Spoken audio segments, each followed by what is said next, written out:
દાહોદ જિલ્લામાં કાળઝાળ ગરમીના પગલે આરોગ્ય વિભાગ દ્વારા એડવાઇઝરી જાહેર કરવામાં આવી છે। આ અંગે જિલ્લા આરોગ્ય અધિકારીએ જણાવ્યું હતું કે વધતી ગરમીને કારણે હીટસ્ટ્રોક અને ડિહાઇડ્રેશન જેવી સમસ્યાઓ થઈ શકે છે, જેનાથી બચવા લોકોએ વધુ માત્રામાં પ્રવાહી પદાર્થોનું સેવન કરવું જોઈએ।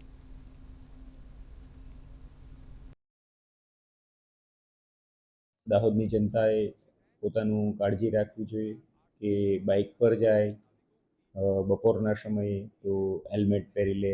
નાના બાળકોને પણ આગળ બેસાડ્યા હોય તો સફેદ ટોપી યા તો સફેદ રૂમાલથી થોડા એને મોઢું ને બધું માસ્ક જેવું પહેરીને ઢાંકી દે। સાથે સાથે છાશ અને સાદું પાણી પી અને પછી જ બહાર નીકળે। બને ત્યાં સુધી 12 વાગ્યાથી માંડીને બપોરના 4 વાગ્યા સુધી ટ્રાવેલિંગ હોય કે બહારનું જ્યારે તાપમાં નીકળવાનું હોય તો એ ખાસ કાળજી લેવાની। જોડે પાણીની સાદા પાણીની બોટલ રાખવાની।